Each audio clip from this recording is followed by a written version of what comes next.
befriend them and help get their memories back to uncover the mystery of Ambrosia Island. Making friends is integral to the gameplay of Mythwreck. You'll get to know the gods by talking to and learning about them. Naturally, many features in Mythwreck help make reading the dialogue accessible. The text is in a readable sans serif typeface by default. Text bubbles are available in light or dark modes, so pick whichever you prefer. The gods make great conversationalists, and players can choose to press a button to confirm reading or allow the dialogue to autoplay at a fast, medium, or slow pace. The dialogue can be customized even further by having the text scroll or by having it show up all at once. Track objectives around the island using a wonderful gadget called the Ambrosia that boasts a high-contrast journal and inventory system. The Ambrosia also has a radar function that uses sound effects, visuals, and haptics to let you know when you're close to finding a hidden treasure. Ambrosia Island is alive with discoveries, sights and sounds, and adorable little creatures. You'll explore the island using a stable, dynamic tracking camera and can enhance your experience by toggling haptics or button press sprint. You can even customize your entire playthrough with full button remapping. And you won't need sound to enjoy the ambiance of Ambrosia Island. Mythwreck includes captions for ambient and environment sound effects, so you can feel immersed in the vibrant surroundings with or without sound. Thank you for watching, and we can't wait to see you on the sun-kissed beaches in Mythwrecked Ambrosia Island. Welcome to Sky Tales, a wonderful world full of gentle puzzles to solve. Play as Sky, the friendly dragon, and help out your friends and neighbours. Or help the coasting crew set sail and discover long-lost treasure at the bottom of the sea. Take a break between puzzles and make music with magical instruments. Strum the air with melodies and put on a magical concert of your very own. And there's no need to rush. Play at your own pace. Explore the valleys of Avishire, Raina Falls, Coaston and Wisbridge in your own time. Accessibility is at the heart of Sky Tales.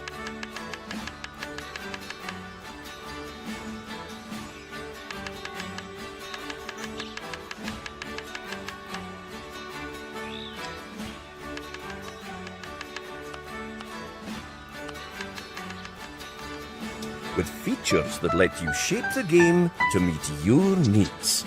Express yourself by collecting fabulous outfits from all corners of the world. Sky Tales, your playful world awaits. Hi, I'm Radaz. I'm a disabled content creator and Twitch ambassador. I'm a white woman with brown hair, wearing a grey t-shirt with white outside seams. I live with multiple chronic illnesses, Sjogren's, CFS, fibro, to name a few, which leave me with both mobility and cognitive accessibility related needs. I really appreciate games that give me the ability to remove button mashing, or set longer windows on reaction time events, and really any kind of decent quest log or map, just so I don't get too lost in the world. This next game not only has accessibility features that are beneficial for me, but it also just looks awesome. The vibrant pixel art, the chiptune soundtrack, and varied boss fights are a perfect accompaniment to a really cool lesbian love story. This is Boss Game, the final boss is my heart. Hey there, my name is Lily Valine, and I'm the lead developer of Boss Game, the final boss is my heart.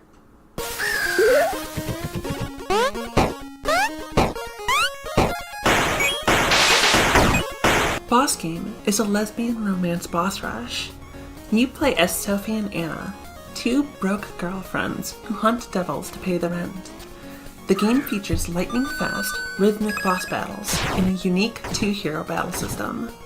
Sophie and Anna fight simultaneously in order to build combos, keep each other alive, and unleash super attacks. In between boss fights, you'll flirt with your girlfriend, fight your corrupt employer, and uncover the dark secrets of Mammon City, all while texting friends and enemies. Boss Game is all about using the power of love to defeat huge, ridiculous bosses. Because of the focus on hectic battles, I knew right away that I wanted to include a wide variety of gameplay options. Boss Game includes several different ways to adjust the experience and challenge, including granular settings for things like gameplay speed and bonus hero damage. These settings can be changed in large or small increments. Enabling the automatic block option will cause Sophie and Anna to activate their shields automatically upon taking damage, which reduces the need for quick reactions. The invincibility option makes it impossible to lose a battle, which allows players to avoid reaching a dead end. I've added a variety of different options so that people can experiment and find what works best for them. I've found that players are very capable of using these settings to create an engaging level of gameplay that suits their ability and how they like to play. Boss Game, The Final Boss is My Heart, is out now on Android and iOS, and will be released this July on Steam and itch.io. Thank you so much for joining me. Please have a lovely day, and enjoy the rest of the showcase. Hello, my name is Luis Alonso, and I'm the game developer for Spaceboat. I'm here today to talk to you about how I tackled the task of accessibility. What most people don't know about me is that I'm actually physically disabled myself, so I take accessibility very seriously. Despite being a triple amputee, I can't claim to be an expert in all forms of accessibility, but I can break down how I approach making Spaceboat as accessible as possible. As a result, I made sure that the game could be played comfortably with a controller and without the need for multiple button combinations for successful game progression. As someone who has beaten every Soulsborne game in existence but cannot play games like Metroid Dread, I can tell you this is paramount for people with physical disabilities. When people with cerebral palsy reached out to let us know they enjoyed playing the game, I knew that at least on that front, I'd been successful. Now let's consider people with hearing disabilities. Since Spaceboat is a narrative-heavy game, it was important to make it possible to read every voice line that was spoken. As a result, I added subtitles when full dialogue text boxes were not shown. For the visually impaired, I ran the game with multiple simulated color blindness types, and realized that the bright, colorful, and high-contrast art direction worked rather effectively. In the case of the most common types of color blindness, like deuteranopia, it actually turned into an advantage since key markers would pop out. Recently, we added more text for those with extreme uncommon types of color blindness, or game mechanics that rely too much on colors. If you're watching this and think we could improve Spaceboat's accessibility, please contact us at contact@recombobulator.ca. Thank you. Hey, I'm Carrie. I'm the Senior Designer of Accessibility at Rebellion, and I'm here to chat a bit about Sniper Elite 5. Sniper Elite 5 launched last year, and it is the most accessible Sniper Elite and Rebellion game to date. One of our core pillars of the game is being able to play your own way, as we believe that anyone can be an elite. I joined at the end of the project, and there were already a great range of accessibility options and considerations that had gone into the game. Things like clear subtitles with speaker names, aim assists, and a highly customizable difficulty. Since release, we were able to implement lots of meaningful accessibility options in updates like aim toggle, automatic forward movement, auto traversal options, and colorblind palettes. Through our Discord channel, we've been able to get a lot of feedback that's really helped us to address the barriers that our players were facing, and we have a range of ways to get in touch if you have any feedback for future titles. That's what we absolutely love, because there should be nothing about us without us. You can read all about the full suite of options available on our new accessibility page found at rebellion.com/accessibility/sniper-elite-5. There's also a link to give your own feedback or join our Discord. We're proud to support the Accessibility Summer Showcase, and as part of that we've donated some Sniper Elite 5 keys for a giveaway. So email laurakbuzzofficial@gmail.com before midnight BST on Friday the 16th of June to enter a random draw for a game key. Give your email the subject line Sniper Elite Giveaway, and please name your platform of choice. Good luck, Snipers. Hi, I'm Tabby, and I'm the UX Director at Mighty Owl Studios. Our newest title, A Night in the Attic, gave our team a really unique opportunity to work with accessibility features in VR, and I'd like to share some of them with you today. Using the game accessibility guidelines and testing with Able Gamers player panels, we developed A Night in the Attic with some great features in mind. Some features we've added to reduce cognitive load on our players are tutorials with button glyphs and controller movements, a book of tool actions which unlock as you progress and which you can access anytime, player-controlled dialogue progression that lets you know where in space the dialogue is taking place, and levels that are about 5 to 15 minutes long to enable frequent breaks.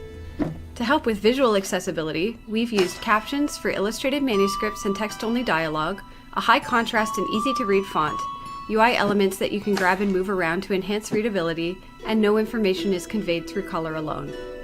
The audio in A Night in the Attic features independently controlled levels for music and sound effects, plus you can toggle monaural or binaural sound and haptic feedback for actions. Finally, physical accessibility has been a really interesting challenge in VR.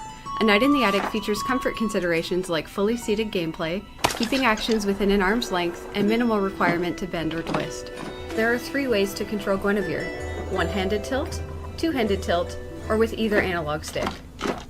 By incorporating best practices and playtesting feedback where possible, we've worked hard to make sure A Night in the Attic is a comfortable and enjoyable experience for our players. Hi, I'm the developer of Upheaval, a text-based, open-world fantasy adventure game. In just 30 in-game days, the enigmatic magician will arrive. You have until then to track down magical treasures and aid or interfere with people and factions that surround your small village. Upheaval is turn-based, so you can always take as much time as you want to plan your next move. And if the in-game time limit of 30 days is too short, turn on Relaxed mode and take as many in-game days as you want to explore everything the game has to offer. You can play Upheaval completely using just your keyboard or using just your mouse or touchscreen. For blind players, the console version of Upheaval supports screen readers like NVDA and includes full text descriptions of the graphical version's important visual elements. You can play Upheaval in windowed or full screen mode, in dark mode or in light mode, and with or without background graphics. You can adjust volume for music, ambiance, and sound effects separately to get the sound experience you want. You can play Upheaval's free demo and early access alpha right now on itch.io, or wishlist Upheaval on Steam to get an email when the full version is released.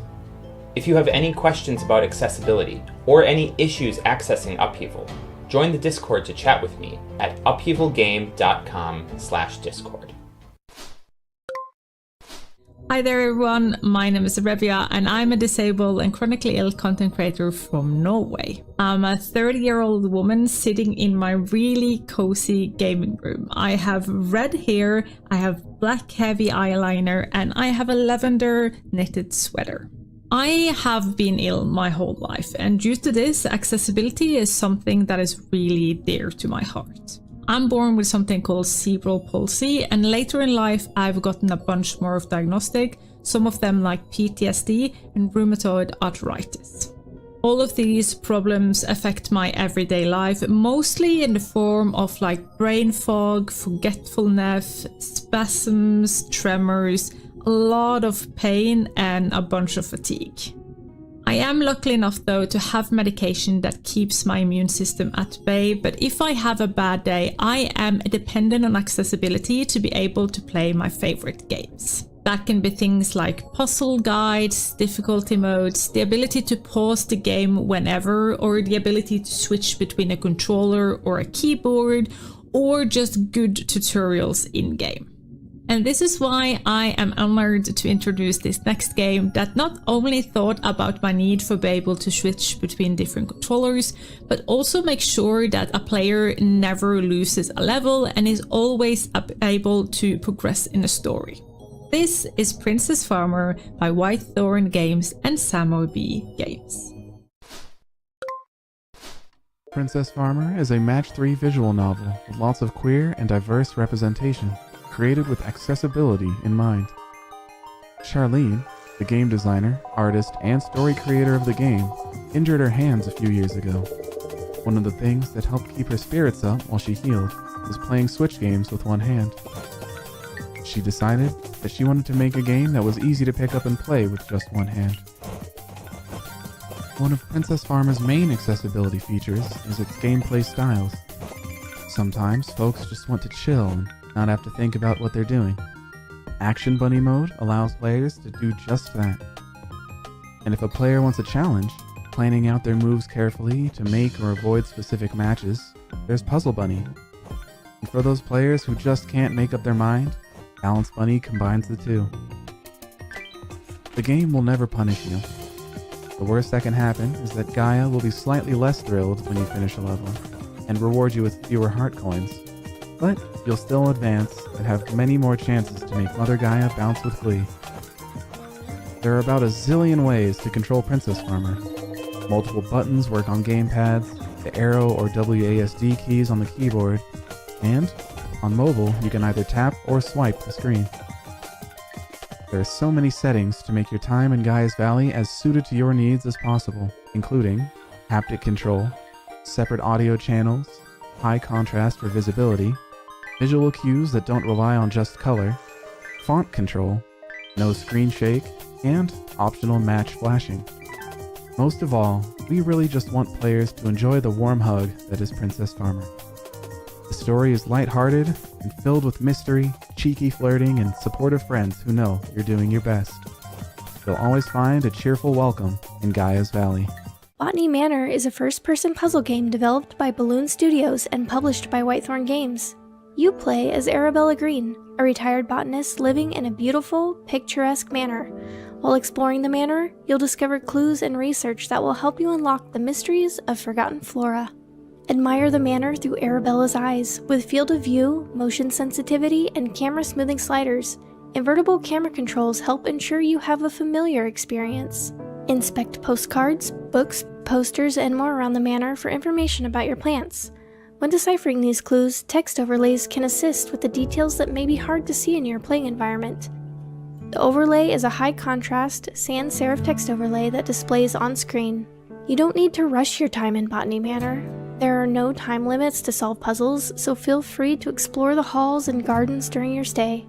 If you do, however, feel the rush of being on the brink of a discovery, you can toggle sprint with a single button press. Botany Manor has an optional single-stick mode that allows you to play using a single analog stick for movement. You'll have a toggle or hold option for a look-around view that you can use to stand still while you use the analog stick to observe your surroundings instead of move. Here, we're using single-stick mode and have the camera customization set to increase your field of view and camera smoothness. Take your time researching, relaxing, and uncovering the mysteries of long-lost flora in Botany Manor.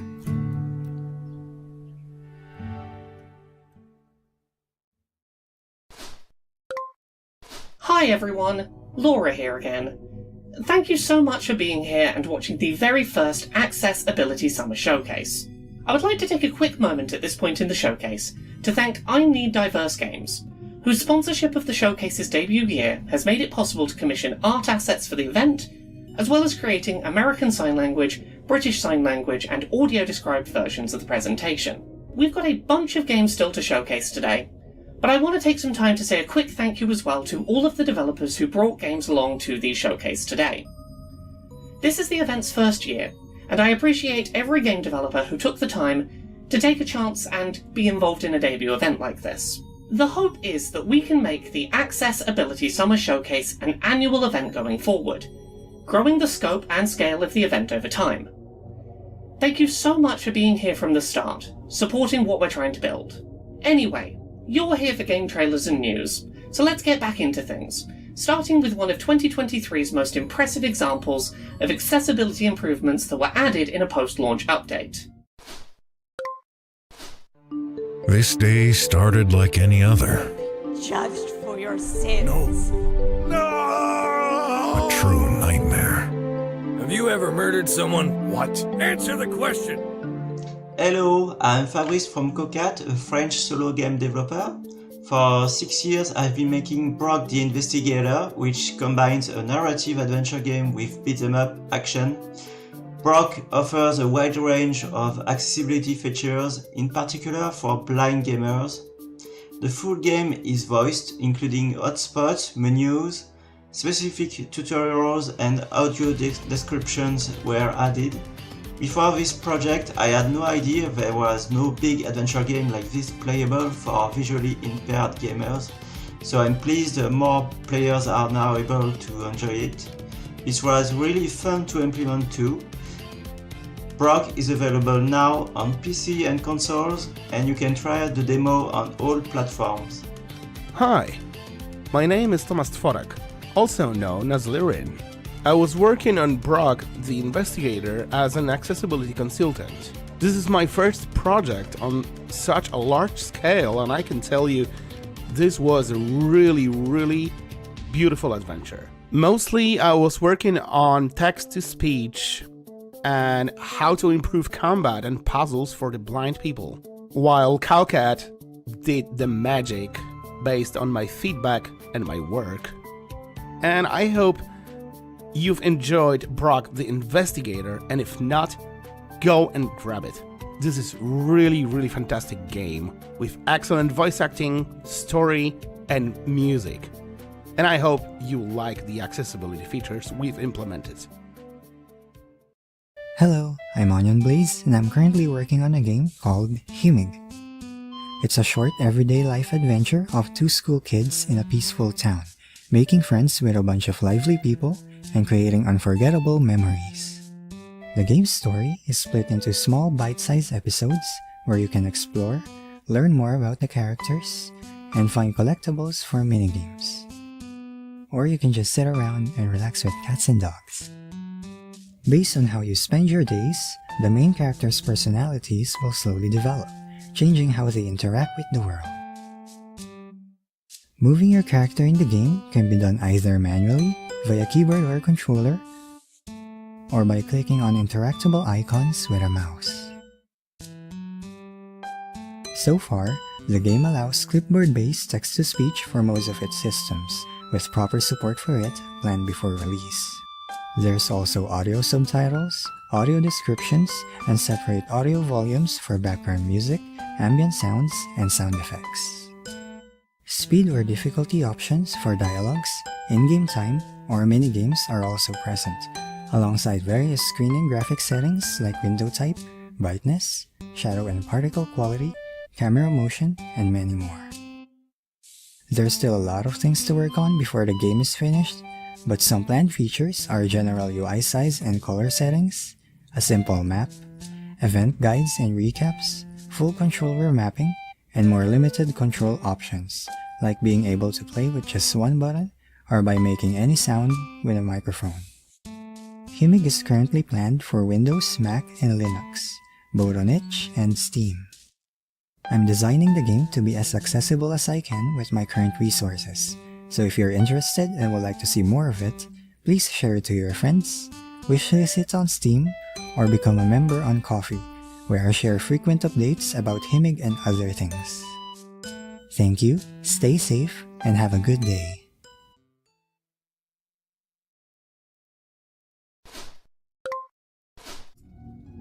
Hi, I'm Vivek Garhill, an accessibility consultant and journalist. Gaming is an integral part of my DNA. It's a vital coping mechanism for living with the challenges of Duchenne muscular dystrophy. Gaming gives me the freedom to meet aliens, become a superhero, or explore environments that I would never be able to experience. Ultimately, gaming brings me joy. Accessibility options unlock my potential, showcasing my abilities instead of highlighting my limitations by removing any unnecessary barriers. Recently, Star Wars Jedi Survivor had good accessibility design. It included full button remapping,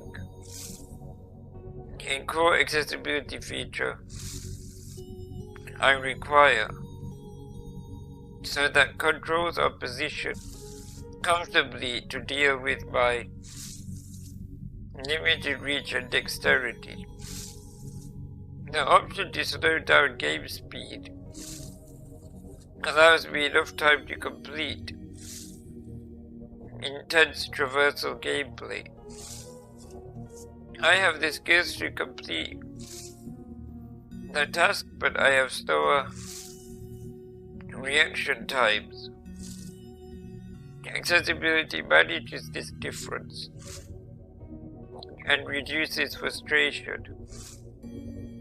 On a higher level, accessibility is an integral aspect of game design, without which game developers are alienating a key user base. Game developers should collaborate with accessibility consultants, as lived experiences are vital to provide and progress innovation. As the accessibility saying goes, don't do anything about us without us. Can you retain your humanity while fighting against a corporate biotech conspiracy? This is Solid State, a 3D, choice-driven, cyberpunk and hope-punk visual novel. Play as the young hacker Chloe, who confronts political plots as she fights for her friends and her city. Your choices in building up relationships and communities can revolutionize into more or less freedoms and human rights. In a game of 31 fully illustrated characters, you can romance Torrent, a local who shares Chloe's rare intuitive hacking abilities. Swaley, a community leader who grapples with expectations on different levels of governance. And Alden, an old flame who was Chloe's first love in university. Chloe's hacking allows her to take on another person's identity and read their encrypted data. With such abilities, what does it mean to speak your truth responsibly? In a world where humanity's rights are up on the chopping board of corporate greed, will Chloe's actions incite violent backlash or bloom into hope? All accessibility features can be toggled at any time. We have a toggle for open dyslexic font for all of our text to make our game more readable. There is a full history log of previously read text for each scene. Text speed can be adjusted. There is a selection of highlight colors to show which character is speaking, which aids with visual legibility and color blindness. There is no time limits on making choices in-game, and there are no flashing lights.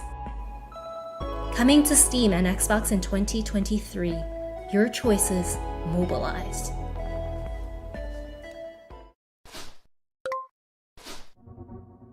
Hi everybody, Steve Spawn here. My friend Laura Cade asked me to stop by and tell a brief story about why accessibility matters to me. Well, there's obviously a lot of stories and they take a lot of time, so I'm going to try to tell you the shortest story that I know that made a difference in my life. A long time ago, young Steve really enjoyed hanging out with his friends. He was a very not social kid. Young Steve had no idea how to talk to people or how to make friends, or was scared of being made fun of in so many ways. But the one thing I was not scared of was playing video games. Well, I enjoyed playing games, but I always did them alone. And my friends were kind of going in the opposite direction. In high school, they stopped wanting to go play games and wanted to go to the world, and they wanted to go out and enjoy hotel parties away from the adults. They wanted to go to the clubs for under 18s, and they wanted to have fun in the real world. But the problem was, outside of the club was my mortal enemy, the single stare. Really annoying thing I could not get over because apparently ramps weren't built back in 1992. Anyway, thing is, I had a friend who knew that I was struggling with this, and because of that, invited me over to his place. And despite the fact that he also had the same invites to go to these parties and whatnot, would bring me over to his house, which was also inaccessible with another staircases, and would bring out his Nintendo to his garage, and we would sit out in his garage and we would play video games together. And that was our connection point, was that he took the time and understanding to realize that I was being left out of our friendship circle that I had always been included in, not purposely, but because people didn't realize that wheelchairs couldn't go where they wanted me to be able to go. And he found a way around that by introducing me to video games, by keeping me in video games as a social aspect. And so in his garage, we would sit and play Mortal Kombat fighting games, and we would laugh at each other getting pwned and whatever else you got back in the 1990s. And we stayed connected through all those years because video games allowed us to stay despite a hard time. And I think everyone should have opportunities where maybe life is boxing you out a little bit and your disabilities are getting in the way of things that you'd otherwise really enjoy. Well, in the world of video games, it shouldn't be like that. We can put accessibility in games, and having the ability to play games, no matter where you are, is a super important part of remaining accessible.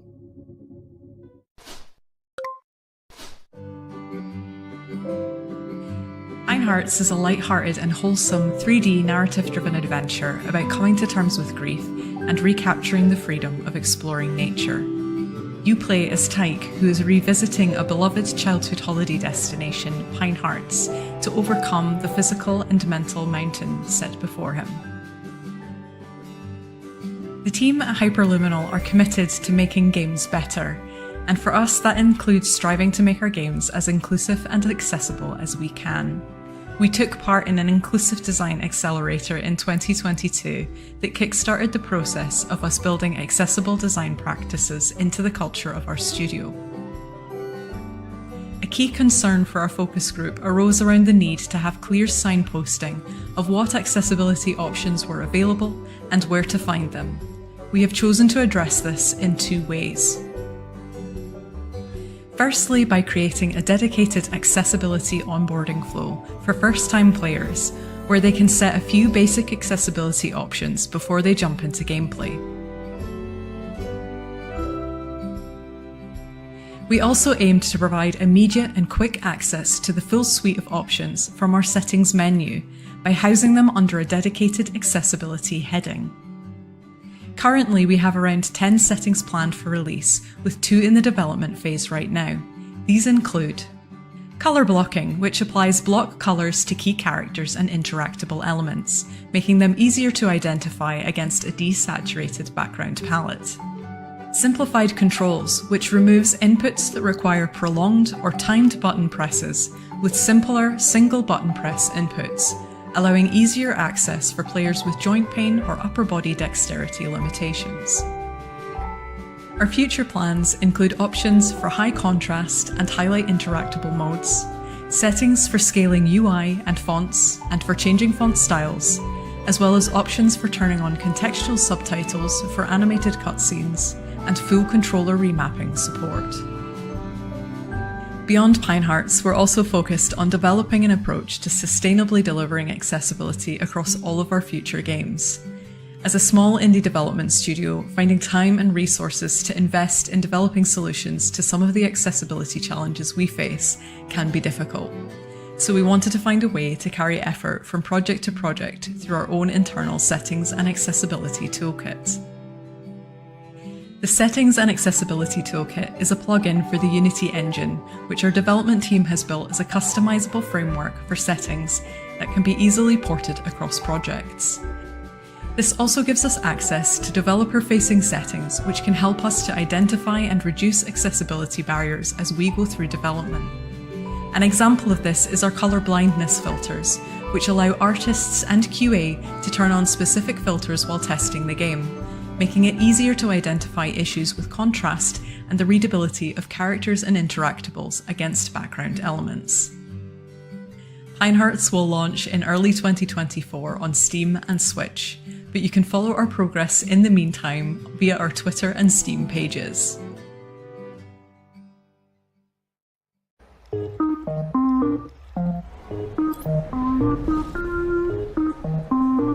I'm detecting crude energy signatures.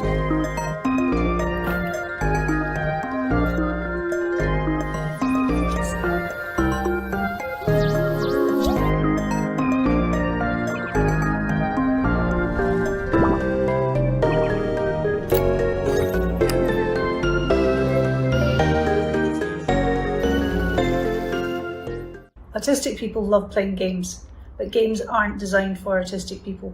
They can be too loud, they can be too bright, they can be too stressful. Welcome to Space Station Norpopolis, where the groups have got loose after a lab accident.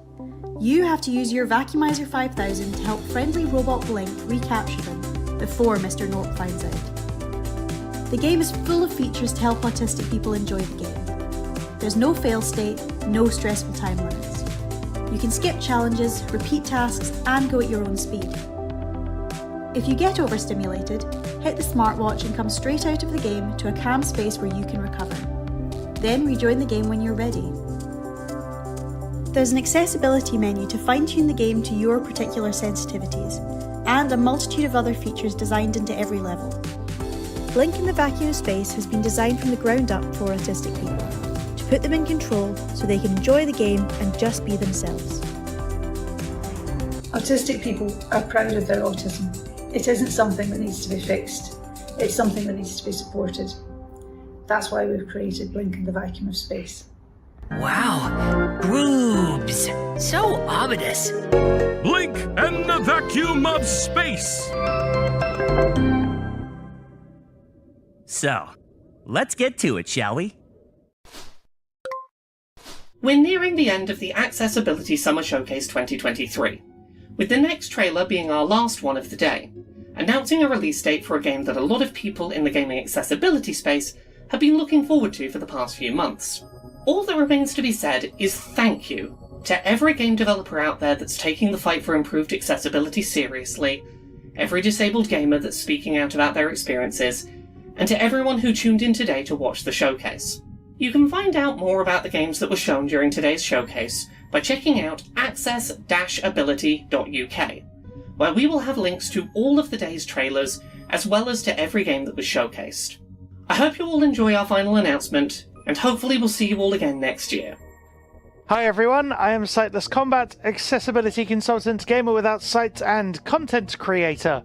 Now if you're wondering why I use the term gamer without sight, I use it because legal blindness, often just shortened to being blind, can and often does include usable and or residual vision, which I've never had. It's basically a way of me saying, I can see absolutely nothing at all. And that brings us to a very interesting point. I'm really glad to be here. Thank you so much to the organisers for letting me participate in this event. It's an absolute privilege and an honour. But I'm here to introduce to you the next game in the lineup, a fantastic game that is from a genre that a lot of people would think you can't play without being able to see, namely a point-and-click game, and it is the wonderful Stories of Blossom, which has been rumoured and hinted at and demoed for a number of years in various fashions, and finally the amazing folks at Softleaf Studios are releasing it this year. And I am so excited for this, partly because I'm in the credits, but also because it's going to be a game that is fully playable without the need for sighted assistance in any capacity, which is always a fantastic thing to see when it's executed as well as this game does it. So without further ado, here is the new trailer for Stories of Blossom from Softleaf Studios. Hi everyone. My name is Connor Bradley, Creative Director of Softleaf Studios. Today I am excited to be sharing a quick overview of the accessibility of our game, Stories of Blossom. Hey! From the very beginning, accessibility has been our main goal. Yeah. Great movie. So we've been working closely with those from the disabled and neurodiverse communities to help us remove barriers from our game. A lot of this work has been baked into the experience itself, such as the readability of each dialogue line, the design of our puzzles, and how we lay out information. Yeah, we figured why not show it all? We're going to do the year before that after. We also have a large array of accessibility options that you can use to tweak the experience to your liking. Minutes. They might have a free thing. For a full rundown of those, please visit our updated accessibilities page at softleafstudios.com. It looks very good in there and too. Now, so you can just, I am take this. Thrilled to announce we have a new it says it has trailer. 120 gigs of memory. I believe I have a story that could help. I think so. So you can go. I wonder what walk she's around getting up to. Yeah. It has 128 gigs. So does that mean we can download our movies from our Let's see what streaming we apps? can do about that. Travel. Your movies She already came downloaded across here to a watch the planet plane. full You don't of even need little your phone. fungi people. I'm not gonna pretend to know any Hello, little fella. specific cases, but just I better get out of here before he realizes. showcase. There once You're was correct. a pirate. Yes. Sailed Well, the I was gonna say seven seas. things like this And that wore let a you play pink games in a different way. tutu. I feel like this And could possibly wore a be pink useful. tutu. Put on the headset, you wear this, like. Oh, You know, look! Hidden treasure. In the backpack it goes. You're like if you wanted to play something on like You Switch, see, my dear? Yeah. you know, You you're have limited no to that, need whereas to you worry. can use- I don't know. Yeah. It's kind of a. I know. Could be an interesting idea. How- I think I love stuff like this. Yeah. So, like Feel the remote. just you can play a game different. The remote is on this side. Feel What do you it. mean? Will it take Reach to in. make an octopus laugh? What are you talking about? Look. Tentacles. Oh, I see. What you're Yeah. Come here, bud. Hey, Ben. It's my son's Hey, birthday. if you wanted to go up and do the birthday stuff, I got this for him. Look. It's his birthday. Throw the balloon at him. Oh, sorry about that, guys. We didn't mean to hit you. Throwing balloons at you. It's his birthday. Just turned 6 today. That's why we won't be able to be... We're still going to be streaming tonight, by the way. So, and probably popping in here and there. But yeah, if you guys can, make sure you're still checking us out tonight for the stream. Which is what tonight? I forgot. 4 p.m. Central Time is when Summer Game Fest, like, Is it official? yeah, The official one. The Summer Game Fest, like, Jeff Keighley hosted. Nice. That one, which probably will have some good announcements. stuff. I'm sad we're not going to be able to be on screen Yep. with everyone, but we'll be checking in. But yeah, make sure you guys are commenting because we're gonna watch it back. Yeah. That way, we like to see what you guys are actually. Oh, you know what Josh recommended, which I wanted to tell you about yesterday. I forgot. He wanted us to do a pre-recording. Then I took it a step level where you and I made guess reactions to whatever's happening on screen. That'd be great. I know, and then just see how accurate or not it would have ended up being. That would actually be kind of fun. If we have time, maybe we'll just try, record something to throw out there randomly that loops. Oh, Jordan, did you see that? Oh, okay, Inferno. You're right, Inferno. Yeah, exactly. No, that's what I said. Just randomly. That's what I was telling John. I like it. Yeah. I'll be right back, guys. Yeah, you want to say hi to guys? It's YouTube. Yeah. And the vacuum of space. I lied. You want to stay in the mic? Look, Avid, you can literally talk on the mic now, and they will So, hear you this time. Let's get to it, shall we? This time, and he loves to do this. He loves to do this. See? My name is Lily All right. and I'm the lead developer. Be right back. We'll be right back. The final boss is my Well, heart. Adam will be back. I'll be back because I'll be back. Boss Game is a lesbian romance boss rush.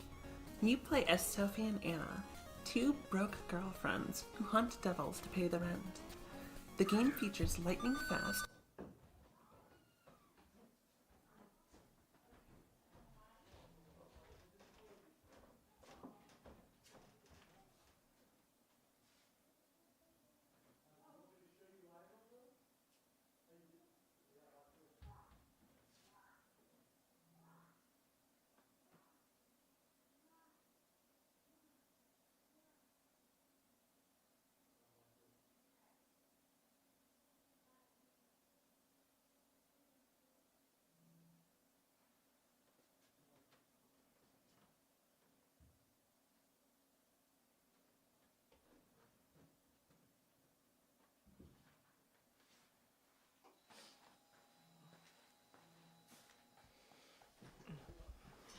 All right, so we're getting that ready. Adam is up doing some birthday stuff with his son, Avon.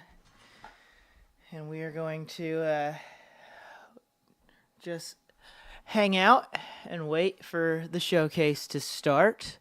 Who is enjoying all these showcases this summer? I know I always am. This is always one of my favorite weeks of the summer just because it's always so fun, you know? Just getting to see all the new games and everything. So if you're just tuning in, this is the Accessibility Summer Showcase, and they're putting an emphasis on games either developed by those with accessibility or for people who need accessibility options. And I do believe, just in case anyone has jumped on ours, there is a version of the Accessibility Showcase on their official site that is for those that are hard of hearing or are blind or anything. So they have some, or with ASL for sign language. So if we are just streaming the normal, like the one without any of that at the moment, but if you need to see one of those ones, we feel free to jump over to their official site.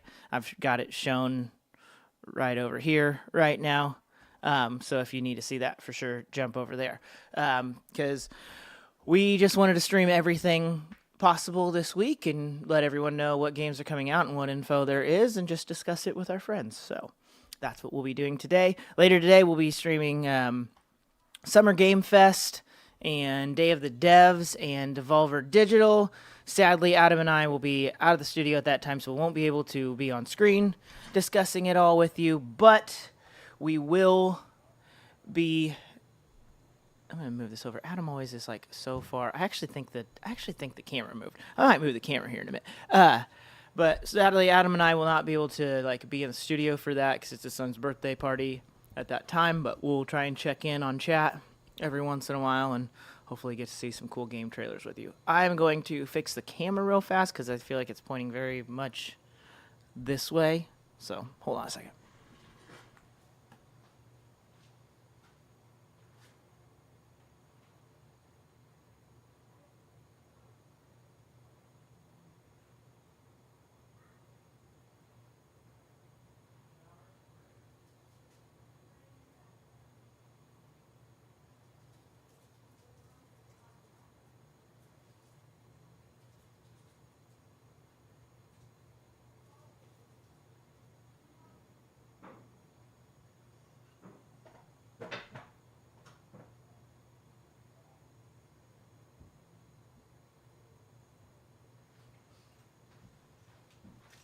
Okay. Let's see if that's better.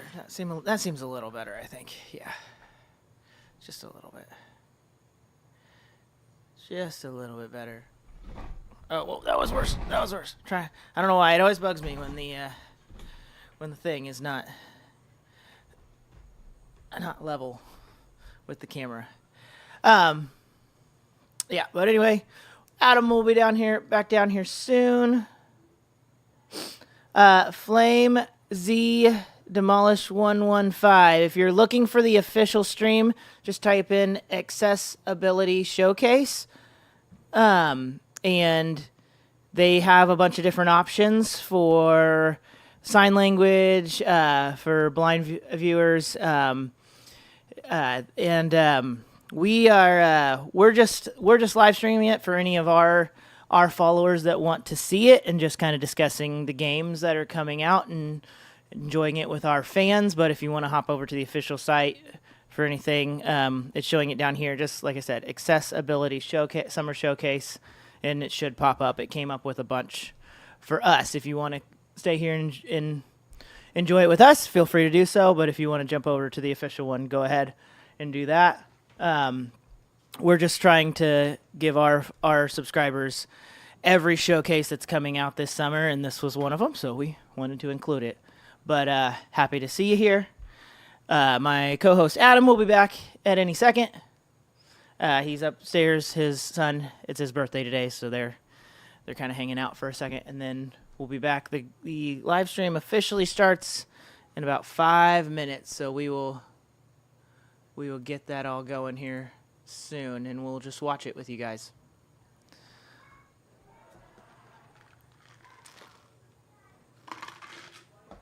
I do think, let me pull this up. I'll actually, I'll help you out here. I can post,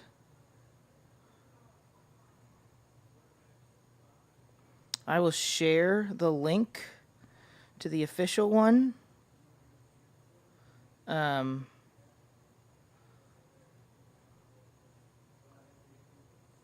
Like I said, there's a few different ones going on. Well, hold on. Where did they all go? Oh, here they are. All right, here we go. I will share the link to this.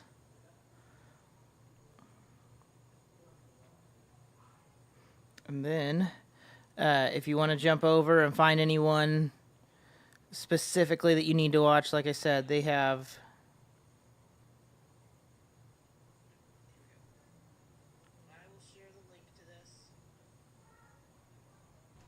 Give me 1 second. Oh. So that should take you to the official site right there if you're still looking for that. And it looks like they have, for anyone interested. Let me jump back here. Oh, I could have just done that. It looks like they have some different options here. They have a British Sign Language option, audio description, American Sign Language, and then they have just the standard stream. So, yeah, if you're looking for that, go ahead and jump over there. Don't feel like you need to stay with us if that's something that'll help you, because we're just showcasing the official stream at the moment. You're gonna translate? If you're in here and you need me to speak a certain language, I would not let rely. me know. I would not rely on that. Let me know. I'll take care of that for you. Spanish? Como te llamas? French? Oui. Okay. I don't know. I'll think of other stuff, but you just let me know. If you need us to translate, you can try some stuff. Google Translator. We'll hold it up. We'll figure it out. Yeah, Oh, we'll figure it out. Flame Z Demolish 115 said, "Where can I watch this?" I was making sure they could find the official stream if they needed, because there's. What happened? What? Oh, is it on? No, that was I was showing last year's showcase just to kind of like a pre-show for it. But then I jumped over the official one starting in 2 minutes. Oh, okay. So we're just in place, ready for it. So, but yeah, I put a link to the official site where they can find all the different options, because with this being the accessibility showcase, they had a British Sign Language, American Sign Language, That's cool, and audio description for any blind viewers. So that's cool. So I wanted to make sure, obviously, since we don't have the ability to do that on our site. Yeah. I wanted to make sure they could jump over to that if anyone jumped on ours and was like, "Oh, well, good call. I need to be there on that one." And that's awesome. That makes sense why they're doing that too. Is it just me, or was it really hard to get up this early? It was. It was weird. It was the anticipation for it. I didn't even set my alarm, and I woke up at 7:40 knowing that do you do this? I just know that when I have to wake up, so I wake up earlier knowing without an alarm clock. It's very strange. Sometimes, kind of. Yeah. So I was up at 7:40. Then I also have to set like 10 alarms, one every minute, because a lot of times I'll sleep through. I don't know what it is. Ever since I got this new phone, my alarm is super quiet. No matter what I do, I'll change the settings and go in and change alarms and alerts to be full volume. And then when it goes off, it's like... and I I mean, it's so quiet. Sorry. If you just look at your mouth when you do that. Well, that's how quiet it is? I don't understand. Haley's is doing the same thing. I think I told you this before, but my friend Chris Knapp, shout out to Chris Knapp if you're watching. This one time he had the genius idea to put his alarm clock across the room, so that way he had to get out of bed. Oh, snap. It's on. But he said it so he had to get out of bed. Wait, he put it like on the other side. Yeah. And I just so happened to be there the day that he tried this technique. And he was like, I just want to make sure I'm getting up and not missing work. So anyways, his alarm goes off. He reaches for it, forgetting. He put it across the room. Nothing there. I'm going to move us on. Yeah, you're good. I feel like there might be some audio description, different stuff down there. Yeah. Want to cover up.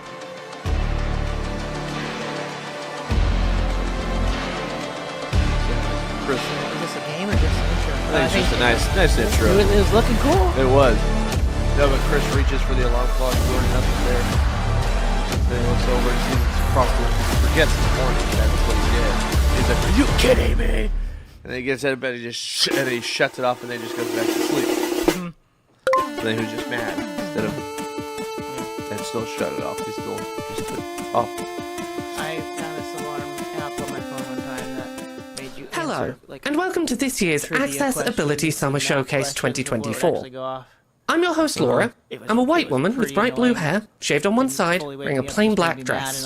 I'll keep this introduction brief, as I know you're here to find out about cool upcoming accessible video games. The Accessibility Summer Showcase aims to be a place for disabled gamers to find out about cool upcoming and recently released video games, while knowing upfront if they're likely to be accessible for them upon release.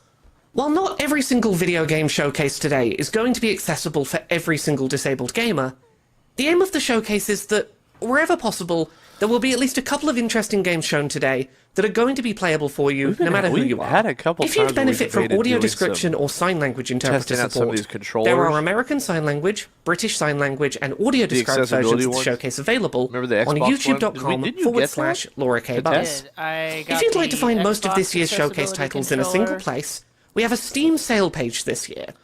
You can find it at the link on screen now. There you'll find this year's showcase titles to wishlist or purchase, alongside last year's showcase titles and a handful of demos. This year's showcase doesn't have a sponsor, so if you'd like to support the Accessibility Summer Showcase, please consider supporting Accessibility at patreon.com/Laura K. Buzz. Your support helps the Summer Showcase to exist, alongside accessibility reviews and the Control-Alt-Access podcast. Now, without any further introduction, let's jump into the games. That seems strange. I know. I was a little disappointed in that. I didn't realize it was This is Elsie, the upcoming retro-inspired bullet hell action platforming roguelike shooter from Night Shift Games and Platonic Friends. Elsie isn't just packed with hyphenated genre tags and technicolor action, however. The Night Shift team have been hard at work to provide a host of accessibility features to make Elsie as accessible as possible to anyone who wants to play. If you just want to absorb the gorgeous style and play through the story, there's an invincibility mode, which might also come in handy if you're struggling against a particularly tricky boss fight. And to help you focus on the hyperkinetic on-screen action, there are modifiers to allow you to blur, desaturate, or even turn off the backgrounds entirely. There are also options for adjusting the amount of screen shake you experience to help with this even further. Elsie is an incredibly colourful game, so it has options to assist those with colour vision deficiency too. Options for player outline and enemy outline also allow you to adjust the hue to your liking, to make sure the technicolor action is as visible as possible. If you need assistance with reflex mechanics, there will also be an option to adjust the timing required to correctly hit a parry, as well as following up with those all-important counterattacks. So to recap, there's an invincibility mode, parry and counterattack timing adjustments, font size modifier, colorblind assistance, player and enemy outline options, rumble strength and screen shake modifiers, and options to blur, desaturate, or remove backgrounds. I'm curious. Elsie is a love letter to retro action platformers of old, while packing in plenty of new elements to give the genre a modern twist. And we want as many people as possible to be able to enjoy the experience. Please consider wishlisting the game on Steam today if you like what you see, and stay tuned to the Night Shift and Platonic socials for more info soon.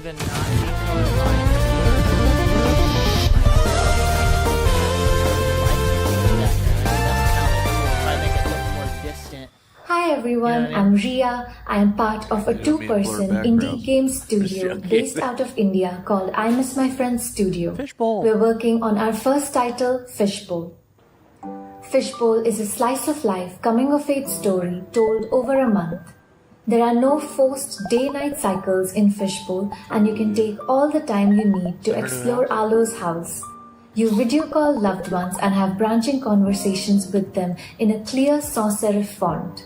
You work from home as a junior video editor. Here you match snippets to the correct track as per color or icon. This game has no fail state, and no matter how you do, your colleagues will cheer you on and support you.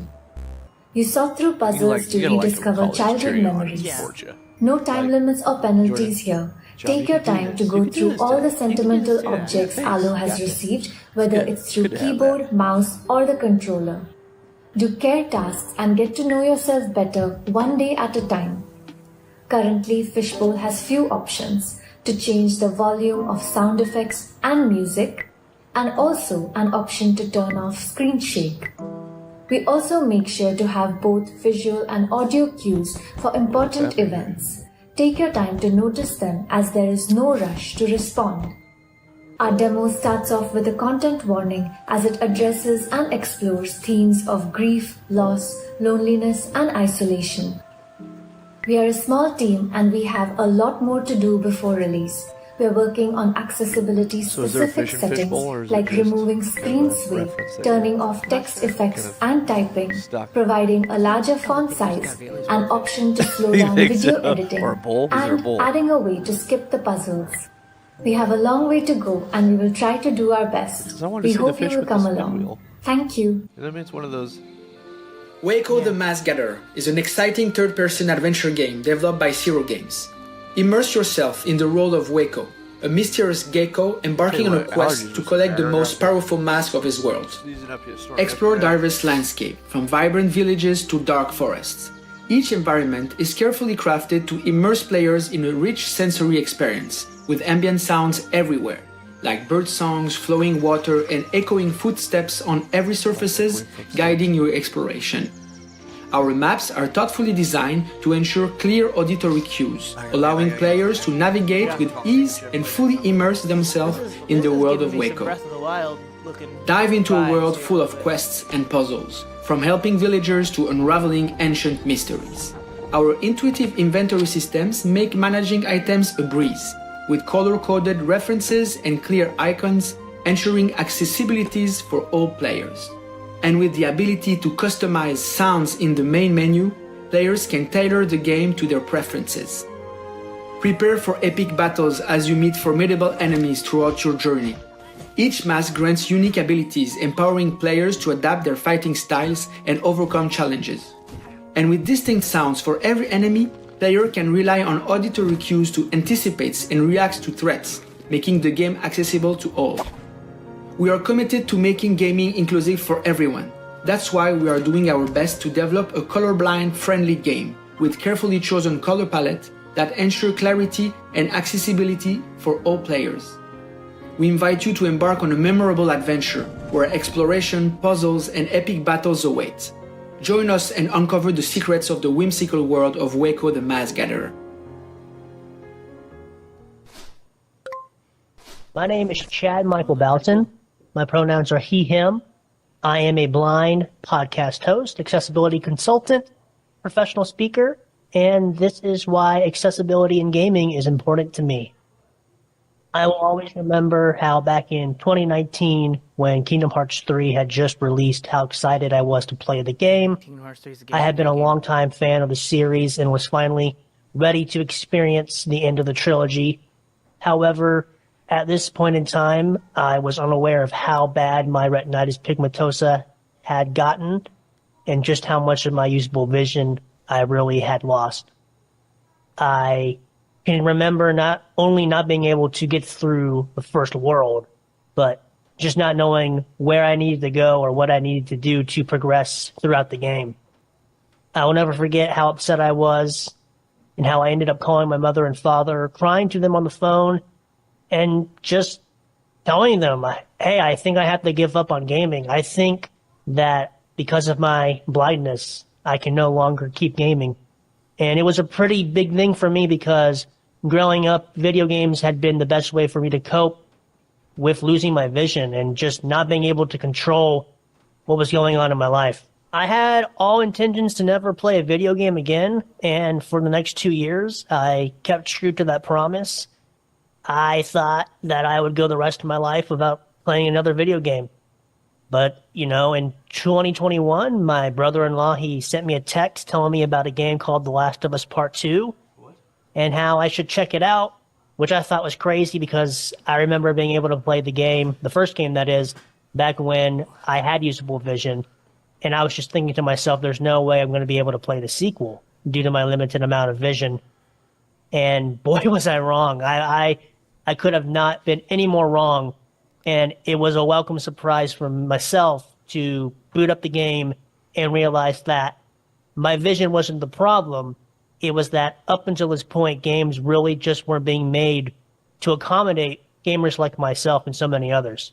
If it wasn't for the work that Brandon Cole and Naughty Dog did on The Last of Us Part 2, I don't think I would ever have gotten back into gaming. And I can only imagine where my life would be right now if I didn't get back into gaming. I know. I owe accessibility in gaming so much. He didn't specifically say why. He was saying how he couldn't play... Hello, my name is Stefan Gagny. My pronouns are he, him, and I'm a physically disabled gamer. I run Fiction Factory Games, and we make character-driven narrative games such as Arcade Spirits, The New Challengers, Penny Larceny, Gig Economy Supervillain, and our upcoming title, The Shadow Over Cyberspace. Today, I'd like to demonstrate some of the accessibility technology that we've built into our games. I'll use our latest game, Penny Larceny, to demonstrate. In this comic book romantic comedy, you play as a criminal underling named Penny, working for various supervillains to help put food on the table. All of our games feature a self-voicing mode. Just tap the V key at any time to activate. Self-voicing enabled. In this mode, extra narration is used to describe imagery, and user interfaces are streamlined. Let's demonstrate with this scene where Penny, the woman in the black and white striped shirt and mask, is going out on a date with Farsight, the superheroine in the colorful but practical costume. Farsight, I'm so glad we're finally able to talk outside of our day jobs. It's nice to get away from all that mask and cape stuff. Penny, absolutely. What's a good first date question? The beeping sound lets players know that it's time to make a choice. I don't know why, but that's not Alright, the voice let's see. What do we pick here? What are her hobbies? Sewing, stamp collecting, virtual pet raising? Collector? Would she rather fight one horse-sized duck, or 100 duck-sized horses? Penny, I'd like to ask you an important question, one scholars and philosophers have wrestled with for generations. Penny, one horse-sized duck or 100 duck-sized horses? Which do you fight? Farsight, oh, horse-sized duck. I actually fought him last week. Nice. For sighted players, we have options to help customize the user interface to their needs. You can adjust fonts used by the game, picking between comic book style, a simplified font for easier readability, and the standard open dyslexia font. These changes carry through to user interfaces, dialogue boxes, and more. Dialogue is colored to match the speaking character, or can be set to monochrome. You can also invert the text box to white. Lastly, I'd like to give a little sneak peek into our next game, The Shadow Over Cyberspace, in which the Cthulhu mythos is retold through the apocalyptic lens of the Y2K crisis and 90s internet culture. In this game, we make use of video and screen filters to create retro computer effects. Seen here is an example of that, with an angry woman drawn in pixel art on a laptop screen, with a looping video of fire behind her, and an LCD filter on top. Nyarlathotep, speak your piece or go in pieces. Who are you, and what convinced you that approaching the crawling chaos was a good life decision? For players with photosensitivity, we've added the ability to disable these effects. You get the same visuals, but they're a static picture and easier on the eyes. The game also makes use of video during sequences where you watch television. We use open captioning to ensure everyone can enjoy this part of the game, and when using self-voicing mode, additional visual narration is added. Like that as a kid. Static gives way to the TV23 logo, WYGH-TV, Arkham, Innsmouth, Dunwich. It wasn't like you just went right to the right channel. A TV test pattern plays through static. Go slow and Here find is a world of communication, tailored and like for you your weren't needs even quite of sure today what channel and you're on. tomorrow. Bringing together all people You in did a it. new era. You just had to kind of look at the numbers like, is this right? Or if it falls off, I don't know if that ever Two teenagers visit a 1950s World's Fair exhibit on telecommunications. A certain way it went back on, but... Moving forward, I'm hoping to ensure all our stories are as accessible as we can make them. Gaming should be for everyone. Thanks for your time, and have a good one. Hello, I'm Lucy Blundell, the indie developer behind Videoverse, which is a narrative adventure game focusing on character development, friendship, and love in the old-school internet. As a disabled developer, I wanted to include positive disability representation in the story, but the game itself has many accessibility features that I'd like to share with you today. Videoverse can be controlled using mouse, keyboard, touchscreen, or controller. There are no button combos, no quick responses required, no strobe effects, and the game is generally low pressure. Navigation is also large and clear, with audio cues upon selection. Videoverse is made in RenPy, the visual novel engine, which already includes several accessibility features. There's self-voicing and separate volume bars for sound, music, and voice.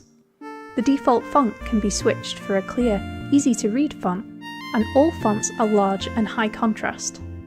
If you miss a thought or conversation, you can check the log to see what you may have missed. Cool. And when it comes time to saving, you can manually save at any point or use the autosave feature. I agree. Though there are some additional features too. There is a typing noise during chat conversations, which can be turned off in the preferences menu. Closed captions are also available, but audio is not required to play Videoverse. The Witcher 3. And since Videoverse covers heavy topics, such as depression, abuse, and neglect, there is also a content warning list that can be accessed. The default Videoverse theme is black and white, clear and high contrast, but there are many different colour themes, some of which are colourblind friendly, and these can be changed at any time. And on the pause menu, there is a tip button in the top left corner. Use this to get a hint if you ever feel stuck. If there's a feature missing that you'd like to see, please send me an email at contact@gamesbykimoku.com. Thank you so much for watching, and I hope you enjoy the old school experience of Videoverse.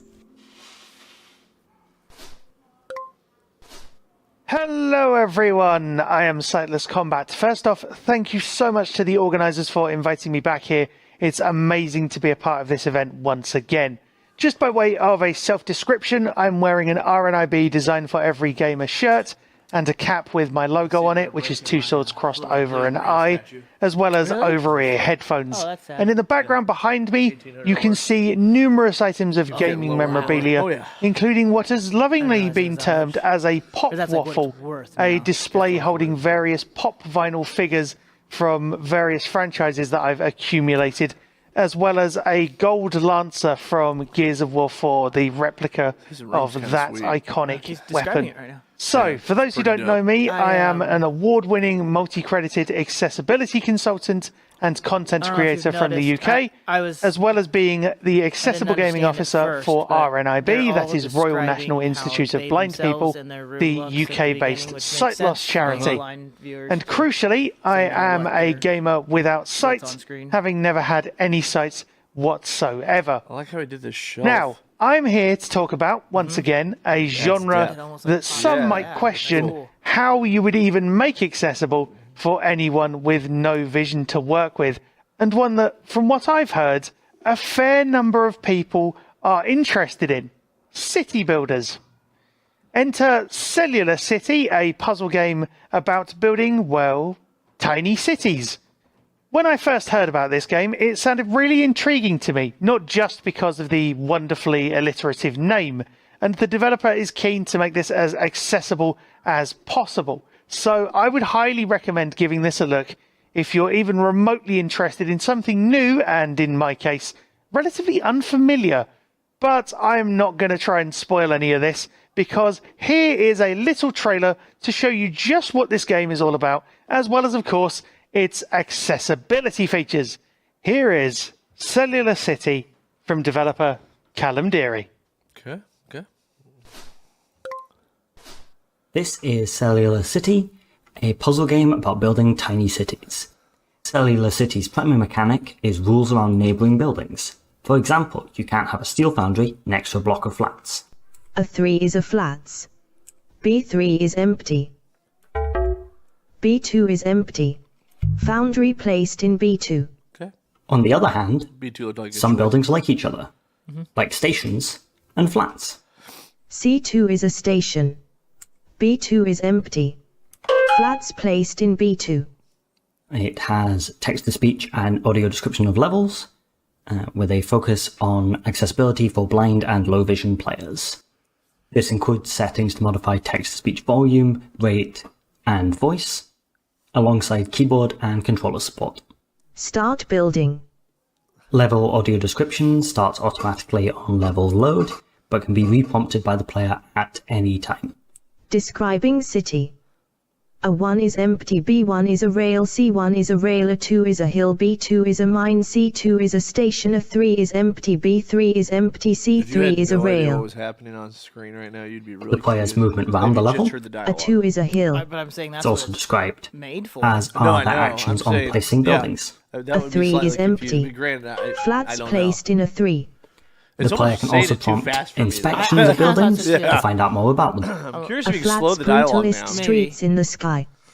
Always controversial with neighbors near and far. So if you're interested in a puzzle game about the tensions in a modern city, check out Cellular City's demo on itch.io. Hi, I'm the developer of Upheaval, a text-based open-world roguelike adventure where you can explore the wilderness, search for magic treasures, and shift the balance of power for 30 in-game days before a powerful magician brings big changes to the world around you. Okay. That actually sounds fun. I like where we're going with this. Upheaval is turn-based, with no timed actions and no complex controls. All text is big, easy to read, and high contrast. The background can be disabled, turned to dark mode, or both. Upheaval is completely blind playable without sighted assistance. You can use your favorite screen reader in the command line version. Abandoned tower, armory, 26 days left, early night, 5/6. The muffled sound of a nightbird can be heard outside. 1. Go up the stairs, no time. 2. Go down the stairs, no time. 3. Open the chest, no time. 4. Search this area, 1 time, random, time searched, 0. 5. Make camp, 2 time. Or the customizable text-to-speech in the graphical version. You're in abandoned tower, top floor. You're on the top floor of the tower. Stairs lead down to the floor below. Stone windows look out in all directions over the prairies. It's cold up here. The stone walls are sturdy around you. Press tab to highlight an option. Go down the stairs, I'm no sure time. this Look out over the prairies, adds 1 a time. lot to Search this area, production 1 time. I know. Success is I'm random. saying if it's real. Make camp, I 2 wish, time. This is the last option. actually voice. Volume levels can be adjusted separately for I'm music, sure sound that's what it effects, is. ambient sound, and text-to-speech. Keyboard and controller inputs are both supported, and control remapping will be added before release.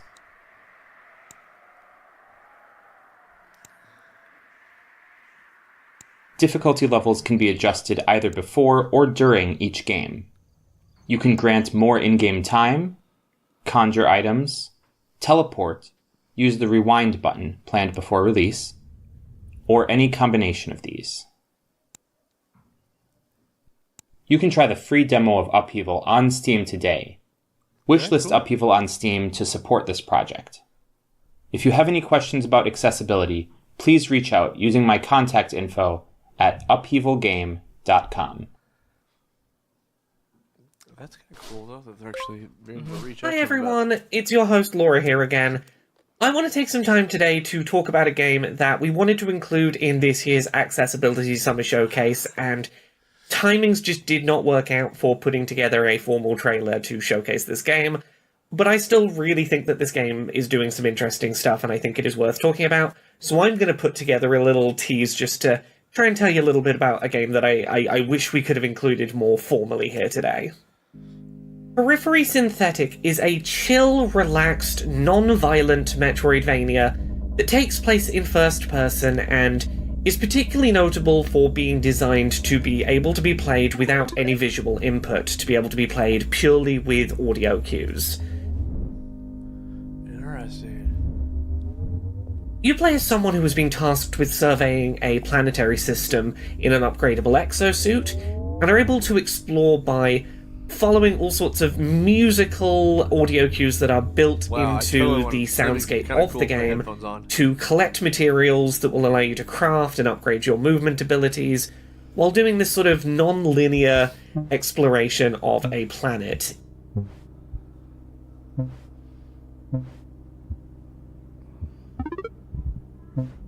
It is a really unique game, trying some very interesting stuff in terms of how it presents its exploration cues. There is a demo available to play on itch.io if you search for Periphery Synthetic EP. The full game will be coming to Steam in summer of 2024. You can find a link to it on the Steam sale page this year that we have for all of the games included in the Accessibility Summer Showcase. I know that the developer of this game was real frustrated to not be able to have a trailer ready in time for our submission deadline, and I really wanted to still be able to include them, so I've put this together, and hopefully this gives you a sense of this really interesting game that I think is worth checking out. Trash Goblin is a wholesome and cozy shopkeeping game where you uncover and clean trinkets other people have thrown away, then upcycle them to sell to an endless parade of colorful and quirky customers. You can then spend your savings to upgrade your shop, buy new and better tools to unlock more activities, and even expand your business to exciting new districts across town. Trash Goblin has always been intentionally designed to be enjoyed by as many people as possible. There are no fail states or time pressures, no skill gates to content, and no fast action. It's played in first person with a limited set of views, and no need to rush anywhere. This gentle pace is at the core of what it means to be a true goblin.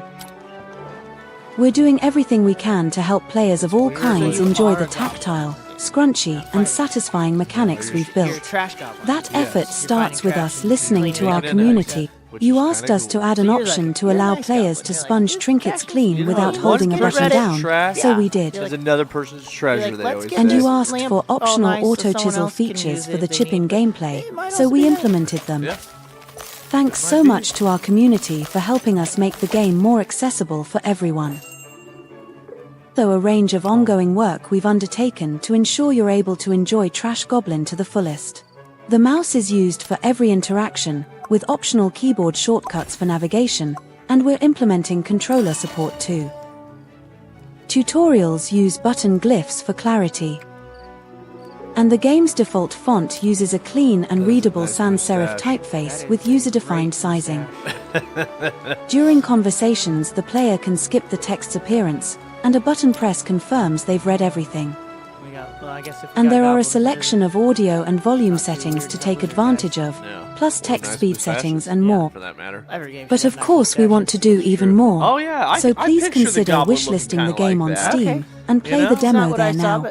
Then come and talk to us in our Discord and suggest even more improvements we can make. Make some crafts. Trash Goblin. What kind of goblin do you want to be? Make some crap, because we don't know how good this treasure is. Or garbage. Hi everyone, my name is Revia and I'm a disabled and chronically ill content creator from Norway and also a co-host of the podcast Control Alt Access together with Laura. I'm a white woman in my 30s with dark red hair, wearing a yellow flowy shirt sitting in my game room. Last year, Whitethorn Games brought us Botany Manor, a game where you play as Arabella, retired botanist living in the 19th century England. In this game, you're working toward finishing a botanical research book, Forgotten Flora, by growing fascinating plants, looking for mysterious clues and solving cozy puzzles. But not only is this game a wonderful little adventure, it's also accessible for me. From the focus on cognitive accessibility through good information in the options, a well-made journal system, and a bunch of ways to reduce motion sickness, all the way to more motor accessibility with toggle to run and zoom. This game feels like it was made for me. So this is why I'm so happy to see that Whitethorn Games are back this year, and I can't wait to see what they have to show us all. Are you ready to jump into action as a cute slime? Slime Heroes has you covered. In this adorable Souls-like 3D action-adventure game, you have a myriad of options available to make the experience more accessible. Enemies and bosses have different damage skills, allowing you to up the challenge or cushion the blows. You can also slow the enemy's attack speed, or increase your own stamina recharge. No Steam. I you didn't get a chance to change your look cursor for it. I tried to look in all the places that made the most sense. I will There is also honestly, the ability to toggle I was on trying to double figure jump out for if more I should control and distance in where I should platforming be sections. at. So there's still a hope. Timed puzzles can also be made longer No, so that you I'm not can gonna have do more that. Be time at as than far you as your normally would feelings. to complete sections. If there's still hope. You can outline your slime. I wasn't sure how extensive you checked. I think there's still some hope. Of the game. There's less For than there improved was because I visibility. was actually expecting if I was going to Enable find visible it in the quick hitboxes search. to allow you but to see the exact was not in movement the, of an places attack that or enemy, made the most enabling sense. you to be sure Gotcha. all of your Doesn't mean attacks it's land not as you eliminate even the Sure, most say there's a challenging, chance. corrupted There's a chance. enemies. This game was kinda This is fun. just a sample of the things to come from Slime First off, Heroes. just the name alone, Slime Heroes. In Magical Delicacy, you play as Flora, a young witch who's just moved to the harbor town of Grot to grow her magical abilities. In the game, you make new friends, discover new places, I wanted to say secrets, for anyone cook all that's sorts just of joined delightful us, foods, and get entangled we have a in an link to the enchanting story. official stream To help that Flora has traverse the options city, for there's American an Sign easy Language, British platforming Sign option Language, that disables audio disappearing description. platforms that would otherwise I believe there require might have been precise a few others, timing but if you or quick need to movements be during viewing puzzle that or and not platforming ours, feel areas. free to jump over there. To improve visibility, there are Adam's also gonna several keep high going. We're contrast just options. wanting to enjoy all You the can game highlight reveals Flora's with outline, everyone so this she'll always week stand out and against her background. discuss them with anyone who wanted you can to darken in the the chat. background so that the contrast Adam, can be also, even I more know visible. the accessibility Beyond that, games, when having conversations with the mini website characters showed in this Magical really Delicacy, awesome there are trailer even earlier more this week accessibility that I options. would like to check You out can for my disable friends, any so moving if they dialogue say anything effects, about that, let me know. But autoplay it was nice dialogue, chatting with you guys and hanging out, and I will be and you can change the maybe game's back text another to a time. more back at legible another font. time. I wish we could be on Finally, on the we stream work to with make you the guys control later scheme today, more but we're accessible, gonna allowing you to try and rebind stream controls Summer on Game the Fest keyboard, later. mouse, Yeah. or gamepad. And Alright, you can see play a the little game without any button holds. We hope you take the time to come and visit the beautiful city of Grot with us in Magical Delicacy later this year. So let me get situated. Hi, I'm Zoe Reyes, the usability and accessibility specialist at Whitethorn Games. I'm a woman with blue hair just past shoulder length, in a light pink t-shirt, and wearing glasses. Making your games more accessible is a great goal to have, but sometimes it can feel daunting as an indie dev. You know what I mean? To help you get started, I've got a starter kit of some features you can include to help you reach your goals. One of the easiest ways to get started is to take a look at developer tools or options. A lot of times they can be great accessibility options. Commands that reset the player, or give the player increased health or stamina, or more time to defeat a puzzle are all great ways to accommodate players who have reduced reaction time. By looking at the way you use your tools to test the game yourself, you can come up with surprising ways to help your players. Keep contrast in mind. This may sound rather simple, but checking how contrastive the player's view is may make the difference in making the game playable for someone with low vision or colorblindness. Double check your inputs. Things like repetitive inputs and button holds can be limiting for the player. Offering alternatives such as eliminating the need for quick button presses or the ability to toggle a sustained button press is always a great idea, and if you can, try including input remapping. Including subtitles is another great way to make your game more inclusive, especially if your game has a lot of spoken dialogue. A lot of times, you already have a script ready to go, too. You can even go a step further and add subtitles for non-dialogue sounds in your game, such as environmental sounds or sounds that guide hearing players to act. Sometimes game objectives can be unclear. Instances where things are conveyed by color only or sound alone are often very inaccessible. Try conveying information in multiple ways if you can. I hope those tips help you get started.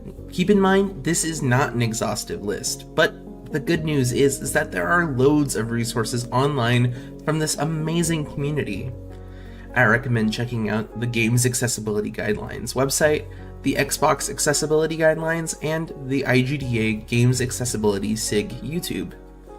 Talking with other developers who are working on features to make their games more accessible is also one of the greatest resources we have. Our greatest strength is sharing the knowledge we gain with each other. Touché. Because together we can make video games. It is cool. I an even didn't more realize there inclusive was so many space for different everyone. Options available right now. And Hi, kind of how my name is Milan Patel, also known as Patelsaur. I am an accessibility consultant and content creator, and I live with a disease called Duchenne muscular dystrophy.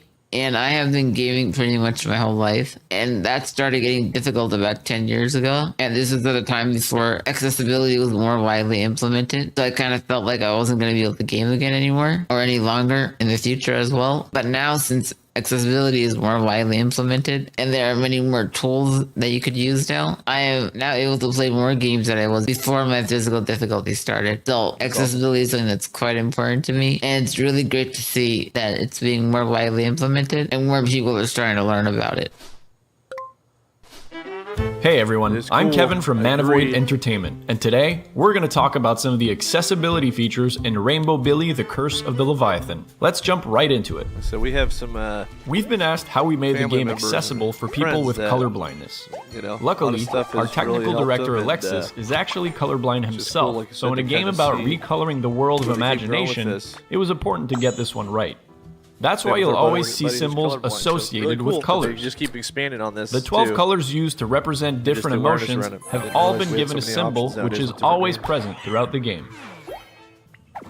Items that you can interact with in the game are always animated and highlighted with color too.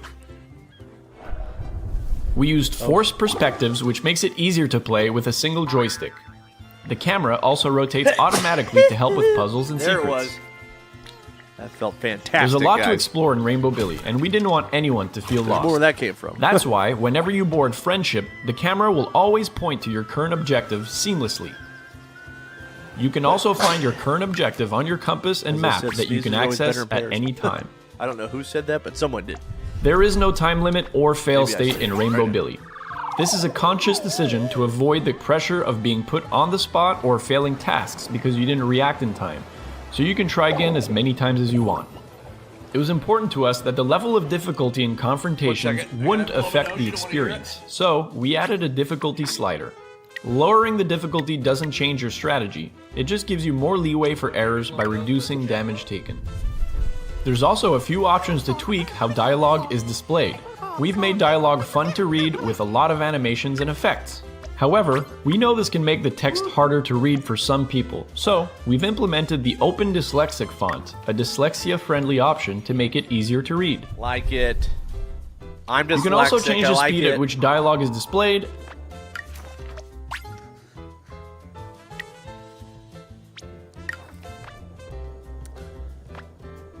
and also change the character voices if you prefer more retro sounds, or none at all.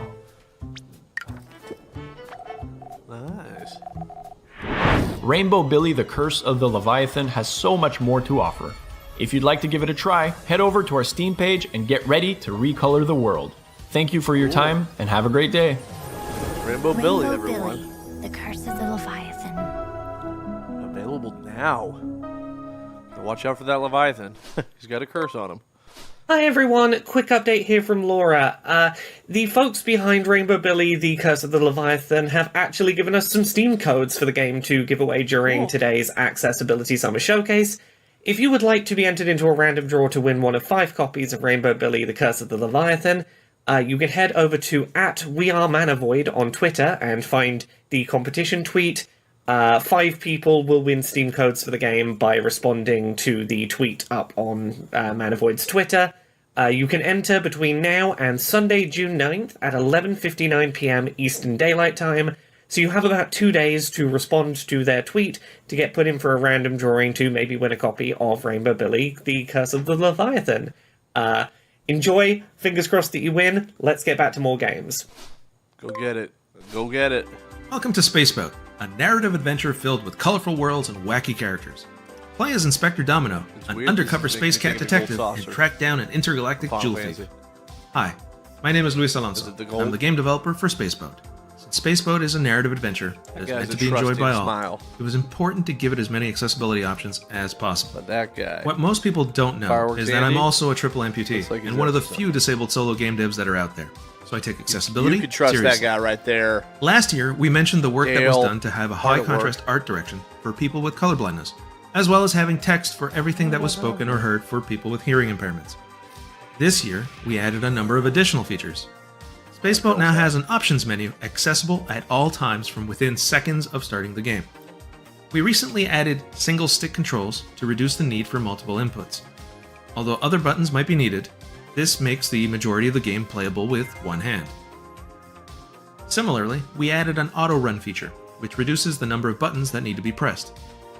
Additionally, we added input sensitivity controls so that all players can fine-tune the game to their liking. Although we mentioned that we put a lot of work into providing a high contrast art direction, we felt it was a good idea to include colorblind shader modes. We know it's not a well-loved feature, but if it helps someone in the slightest, it's there. I like it. On Steam, we also added the ability to switch controls on demand. This means that if you're playing with a mouse and keyboard, you can switch to an Xbox controller at any time. As a person with a physical disability, I know it's handy to have as many inputs available to adjust to gameplay changes. I don't know. Please note that these features are currently available in our demo, which can be found on Xbox, PlayStation, and Steam. Sorry if I was saying it for judging. If you think that Spacebook could benefit from further improvement, please contact us at contact@recombobulator.ca. Oh yeah, that's awesome. Thank you from everyone at Recombobulator Games. Really cool. We at Paint Bucket Games believe that everyone should have the opportunity to enjoy the games we create, regardless of ability. We are currently developing The Darkest Files, a historical investigation and courtroom game based on true crimes. Awesome. We want our games to be inclusive and welcoming to all players, which is why we've implemented several accessibility features. For one, players can choose their own difficulty and even customize it further to match their needs. Okay. The Darkest Files also features mouse-only gameplay. This allows players to play the game just by clicking with one hand, making it accessible to those who use adaptive controllers as well. In addition to mouse-only gameplay, we've also made it easy for players to switch seamlessly between input devices, such as keyboard, mouse, or controller. Of course, their sensitivity can be adjusted as well. Since players work with documents while investigating, we are also very mindful of the readability of our fonts and texts and always offer a transcription. For dialogues, there are real-time subtitles available. While developing, we are in contact with testers with impairments and want to continue to learn about accessibility. It's cool. Hi everyone, Laura here again. There are a lot of awesome Thank you features. so much for tuning into this year's Accessibility Summer Showcase. Wasn't very long. As a reminder, we have a Steam sale page for this year's Summer Showcase, so you can find most of this year's games all in one place on Steam if any of them caught your interest. We've got one final trailer for you before we wrap up. Here we go. But before that, I want to make a quick announcement. The Accessibility Summer Showcase is a bit of a passion project for me, and it's something that I find a lot of joy in producing. As such, I'd like to try expanding it just a little. In December of 2024, I'm going to attempt to publish the Accessibility Winter Showcase. It'll be just like the Summer Showcase, just happening at the other end of the year. I like it. The hope is that we can provide a spotlight for accessible video games whose announcement windows might not line up well with our usual summer event. If you're a developer who would be interested in featuring in the Accessibility Winter Showcase, that's awesome. email laurakbuzzofficial@gmail.com and we can discuss specifics. More official information will be made available in the coming weeks. There's no guarantee that the Accessibility Winter Showcase will return in future years, but I'd like to give it a go and see if it's something that I can publish sustainably. Thank you all again for watching. Please enjoy our last trailer, and I hope you have an accessible day. Thank you, Laura. Appreciate you. Hey everyone, I'm Here we go. Darren, the developer of Dawnfolk, a miniature survival city builder about bringing light back to the world. I designed Dawnfolk to be the perfect entryway into the city builder strategy game genre. It's a simple game without complex menus to navigate or endless tutorials. A unique element of Dawnfolk is that you can collect resources by playing small, exciting minigames. But one day, a player contacted me and told me he could not enjoy the game because those minigames required too much button mashing and dexterity. That made me so sad that I quickly updated the demo within the hour with a button to disable the minigames. He was very grateful, and watching him play afterwards really motivated me to add more accessibility features. Unlike most strategy games, Dawnfolk is completely playable with any controller you like. Cool. You can also activate haptic feedback to better understand what's happening in the game. Dawnfolk is also a narrative game, where you can reshape the story. The text is big, but you can change that 8-bit pixel font to a more readable one. You can also open the journal to read previous dialogue entries in case you need a little reminder. There are only a few key information on the screen at any time. and YouTube, everything is big enough to make sure you can easily read it. The game uses signs, shapes, and high contrast colors, so you can play it whatever type of color blindness you might have. You can also activate a narrator that's gonna read everything for you. Incredible. Meadow. I saw someone else do it like with a Fisher-Price controller, but wheat field. I feel like awesome. The wheat field produces food every day. Was even more impressive. There are tons of audio cues, but you can also perfectly play the game without any sound. Downfolk plays in real time. However, no worries, you can pause time whenever you want. The game can be played with different levels of difficulty, and you can save anytime, so don't worry about making a mistake. If you're stuck, Lueur will always come back to you with some advice. There's no jump scares in the game, but you do have a few screen shakes and flashes that you can disable. The game is still in development, and I'll be sure to add more accessibility features in the future. Nice. Play the demo on Steam, and let me know what you think. Have fun! If you're watching on Twitch, stay tuned for a live stream showcasing demos for Fishbowl, Dawnfolk, Magical Delicacy, Cellular City, Periphery Synthetic, and Trash Goblin. Good old Trash Goblin, I'm telling you. One person's trash is another person's treasure, and he knows, Goblin knows this. Well, that was cool. Like I said, it's pretty awesome to see just how they continue to expand on stuff and add some of that stuff in games to help more people and have games be accessible to more people. So that's awesome. More people gaming that can game, the better. So that's pretty cool. But anyways, guys, thanks for watching. Tonight, the Summer Games Fest, or this evening, I should say, 4 o'clock.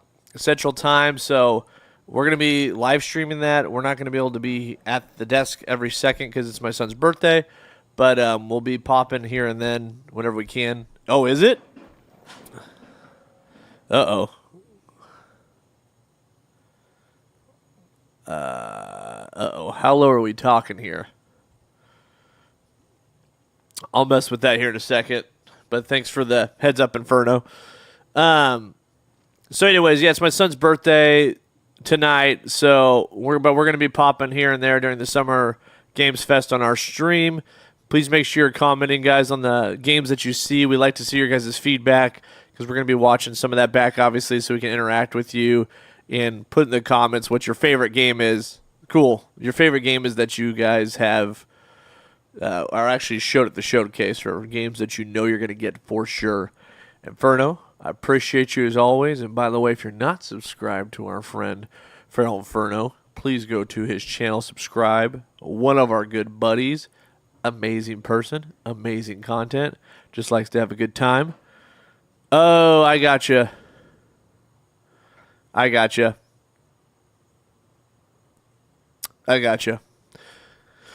Yeah, I may have been switching off. Appreciate it, dude. We'll make sure we check that before Summer Games Fest. Thank you, sir. But yeah, go check out his channel. But thank you, guys. We hope you have an awesome rest of your day and an awesome weekend coming up. We'll be streaming all Summer Games Fest, and we have the Xbox stream. We got Nintendo Direct coming up. A lot of stuff going on for the rest of Friday, Saturday, Sunday, Monday, probably Tuesday, and beyond. So we'll be trying to get all that. I did see that Mega Man announcement. Pretty sweet. Actually, not pretty. That's just sweet. It's awesome, man. We love that guy, aka Rockman, aka Mega Man. I got my little blaster right over here. Yeah, dude, that's pretty awesome. You can't be mad about that. I would love to do a Mega Man stream. It's kind of like how I want Jordan to play through the Souls games. I'd really like Jordan to play through all the Mega Mans for fun. But granted, he is oh, thanks, dude. You don't need to do that, man. I already owe you. I got to get these things sent to you. It's, I got to get that done. But, appreciate it, bro. For real. And I'll definitely tell Mini Adam, a.k.a. Avon, happy birthday. 6 today, dude. 6 years old. That time flew by pretty quickly. So, but, You know, I keep talking about games I want Jordan to play, but in reality, he's got to play Final Fantasy IV first. Am I right, Inferno? You know what I'm saying? We're going to just keep, if we talk about it every day, we're going to talk it into existence. I'll tell you that right now. All right, dude. Hope you have a good rest of the day. We'll see you guys at Summer Games Fest later, 4 o'clock Central Time. Be looking for our stream to go live. And like I said, we're going to be doing all this Friday, Saturday, Sunday, Monday. Tuesday, we'll probably have the Nintendo Direct. So just be looking for that on our schedule, on our page. Check out Inferno. That's right. I like it. We're got to bring it back.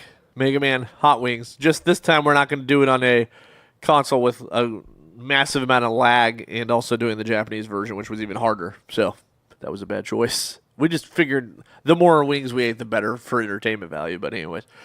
All right, dude. Have a good one. We'll see you guys later. Bye, guys. You be the judge. You be the judge. Whoops, hold on a second. Hey! Give me a second, guys. Wait for it.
My bad, guy. My bad.